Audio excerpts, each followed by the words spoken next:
সময় মালিক বলতেছে হাইয়া আলাস সালাহ, হাইয়া আলাস সালাহ, হাইয়া আলাল ফালাহ, হাইয়া আলাল ফালাহ। আসো নামাজের দিকে আসো, আসো নামাজের দিকে আসো, সফলতার দিকে আসো। আমরা কয়জন যাই? আমিও ইমাম সাহেব ফজরের সময়, মাগরিব ইশাতেও যদি মানুষ হয় 50 জন, ফজরের সময় প্রায় 5 থেকে 7 জন। এটা কি আপনাদের এলাকা হয়? জোহরের সময় মালিকের পক্ষ হইতে ডাকা হইতেছে না, আমি আপনি কোনো জবাব দেই না, কাজে কামে ব্যস্ত। আসর যাইতেছে, মাগরিব ইশা খেলায় ধুলায় যাইছে তো যাচ্ছে। এইভাবে আমার আপনার হায়াতে জিন্দেগি যাইতেছে। ও বাবারা, আমার পর্দারে মা বোনেরা, একটু খেয়াল করেছেন কি আমার আপনার যে হায়াতটা চলে যাচ্ছে, এই হায়াতের কি হিসাব হবে না? এই হায়াত কেটে গেলে হয়ে যাবে নাকি এর একটা সীমা আছে, শেষ আছে? এরপরও এর হায়াতের জিন্দেগির একটা প্রশ্ন আছে না?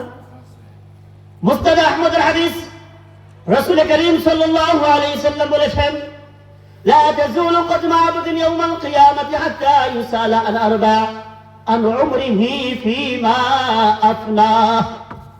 কাল কিয়ামতের দিন কঠিন মুহূর্তে কারো একা তোমার সূর্য হইবে। ও বাবারা খেয়াল করেন, কারো আধা তোমার সূর্য হইবে। মাটি পায়ের নিচের মাটিটা তামান্নে হবে। এই গরমের কারণে মাথার মগজগুলো টকবক টকবক করতে থাকবে। এই মুহূর্তে প্রত্যেকটা মানুষকে 4টা প্রশ্ন করা হবে। তার মধ্যে 1 নম্বর প্রশ্ন হইবে আন উমরিহি ফীমা আফনা। তুমি তোমার হায়াতের জিন্দেগি কোন কাজে ব্যয় করেছো? ও আব্দুর রহমান, ও আব্দুর রহিম, তোমাকে আমি 60 থেকে 70 বছর একটা জিন্দেগি দিয়েছিলাম। এই জিন্দেগির সময়টা তুমি কোন কাজে ব্যয় করেছো? আজকে তুমি জবাব দিয়ে যাও। ও বাবারা, কেউ কি আছেন বুকে হাত দিয়ে বলতে পারবেন আমার হায়াতের জিন্দেগি যাই কেটেছে পুরাটাই আমি বলতে পারবো আল্লাহ পুরা সময়টা তোমার ইবাদত বন্দেগীতে কাটিয়েছি, হালাল হারাম মেনে চলেছি? এরকম কেউ আছেন? বলতে পারবেন? নাই না? আমিও বলতে পারবো না। তাহলে যদি নাই পারি তাহলে এখনো কেন আমল ধরতেছি না? যদি নাই পারি তাহলে এখনো কেন আমি আপনার নামাজ ধরতেছি না?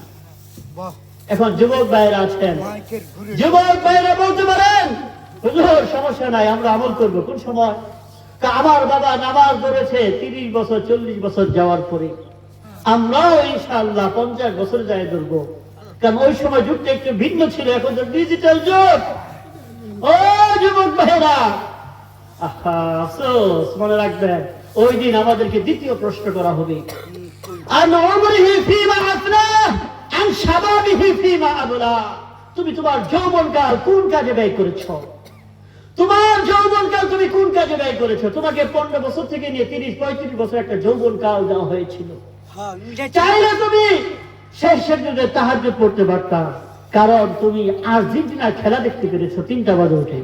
ও যুবক করছেন না? রাত্রে 2টা 1-3টা পর্যন্ত বসে থেকে আপনি বিদেশিদের খেলা দেখেছেন। তাহলে বোঝা গেল এই যুবকটা কি করতে পারতো? তাহাজ্জুদ পড়তে পারতো। অধিকাংশ যুবক আমরা কি করতেছি? আমার আপনার হায়াতের জিন্দেগি যাইতেছে তো যাইতেছে, নামাজের দরকার নাই, রোজার দরকার নাই, আমার আপনার অন্য কোনো আমলের দরকার নাই, জিন্দেগি যাইতেছে। ওই সামনে একটা আয়না নিয়ে দেখবেন, এই আয়না আছে একটা, সুজা নিয়ে যে শুরু হয় এই ঘুম, যতক্ষণ পর্যন্ত সজাগ থাকে ততক্ষণ পর্যন্ত চলে।